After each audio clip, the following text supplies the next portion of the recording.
Astrophotography isn't easy, and it's not supposed to be. That's what makes it so rewarding. The challenges are what make the pictures you take so special. When you're just starting out though, the last thing you need are discouraging myths or bad advice dragging you down. In this video, I'm breaking down 5 of the biggest myths that stop beginners from diving into this incredible hobby, and showing you why they're dead wrong.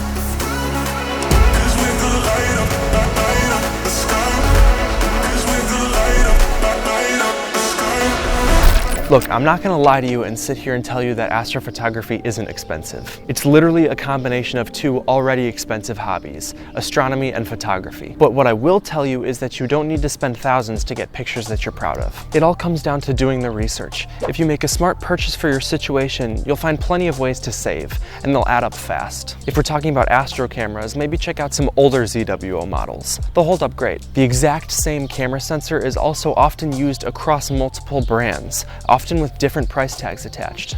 Buying used gear can be a huge saver too. Here's how I like to think about it, and I'll probably mention this more than once. In astrophotography, you're always spending with 2 currencies, time and money. Want to save money?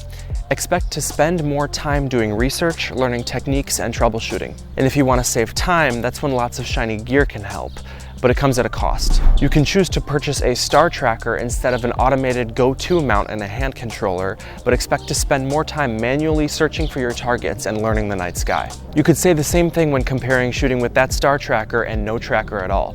See where I'm going with this? Every aspect of this hobby has a trade-off involved, and you definitely don't need the high-end gear. Just ask yourself, what am I willing to trade? Time, money, or both?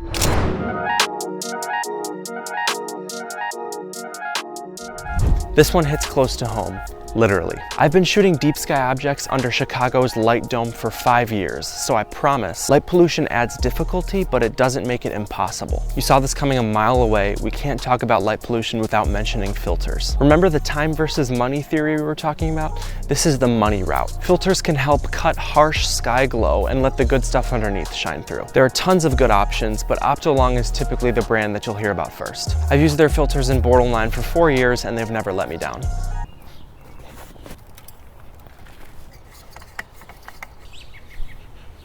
Pair one of these with an ultra-sensitive Astro Cam and you won't believe what you can pull out of the sky. I can feel the hole in my pocket getting bigger. Let's talk about ways we can spend our time instead. Image processing software is constantly improving, and a good amount of them are free. Some software even removes light pollution for you. Using Sequitur's light pollution removal tool, I took this picture of the Milky Way core from my Bortle 9 front yard, looking directly into Chicago's glow. Donate to your local Astro freeware developer. They're like saints. And then there's the one no one wants to hear. Sometimes the only way to win is to stack a lot of data. So no, heavy light pollution definitely doesn't make shooting DSOs impossible. You just gotta fight it with time or fight it with money.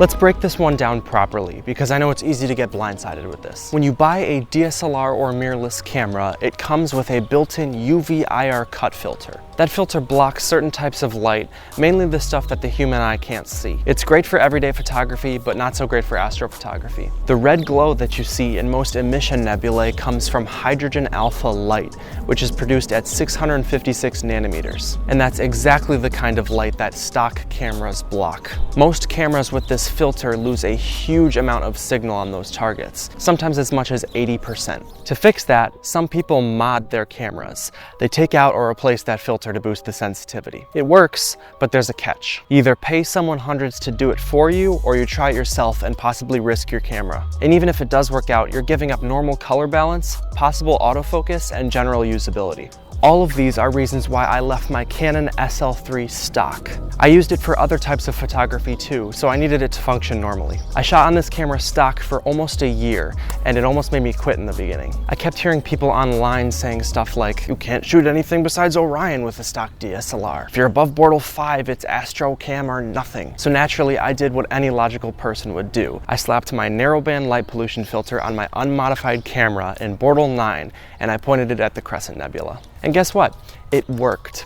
I got my picture. My camera didn't explode, the astro gods didn't strike me with lightning. The picture wasn't gonna win me any awards, but it made me happier than those crabby guys online could ever be. And that's all that really matters. The picture was mine. That's the part no one talks about. So here's the truth if you're gonna be going in with a stock DSLR. 1, don't get in your own head. Ignore the gatekeepers and take your shot. 2, manage your expectations. You won't get Hubble detail, especially under light polluted skies, and that's okay. 3, stack more time. You've got 20% of the sensitivity, give it 5 times the exposure. Don't let gear stop you from starting, because I promise, the photos you take with your first camera will be so much more meaningful than anything you take with a $4,000 rig later on.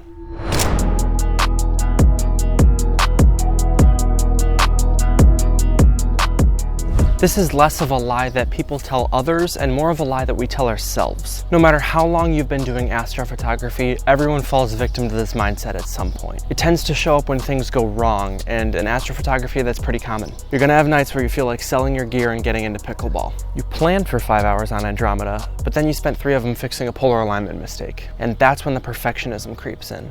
Oh, I only got 2 hours, this is a failure. If this photo isn't flawless, it's not worth sharing. The perfect night of astrophotography just doesn't exist, it doesn't. But that's the beauty of it. These pictures would mean nothing if we weren't pulling out our hair sometimes. Plus we learn when things go wrong. I bet you'll never make that polar alignment mistake again. Not you, but you know what I mean. Even if the only thing that you learn is not to stay up until 4 a.m. swearing at your guide graph, that's still progress. So shift your mindset. Try to focus on the small wins and you'll be shocked at how much easier your journey in astrophotography becomes.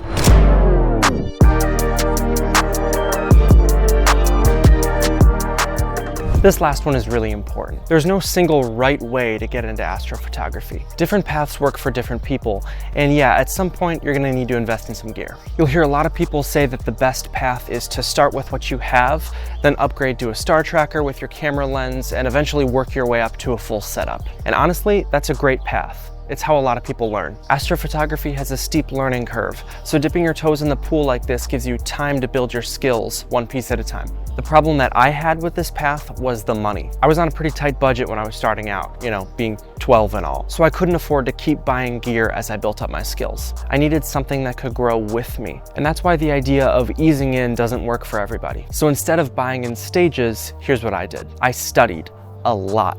And you should too. I learned how mounts worked. I watched deep dives on gear. I asked questions in forums. I figured out what tools would actually make sense for me long term. And it was pretty fun too. Then I bought one really solid setup and stuck with it for years. The telescope that I use to this day is the exact same telescope that I bought in 2021, my first astrophotography telescope. You don't have to follow the traditional path if it doesn't fit your needs. The best thing you can do for yourself is research like crazy and reflect on what kind of journey you want.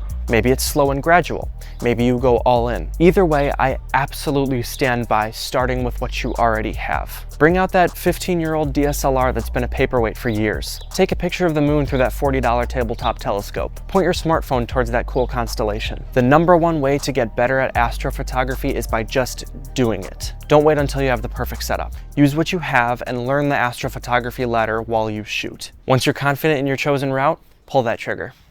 If you made it this far, seriously, thank you. This hobby isn't easy, but the fact that you're here learning already means that you're doing it right. I know I felt like I was the only one with these issues when I was starting out, so hopefully I could help you realize that you're not alone. Was there something that I missed that you think I should talk about?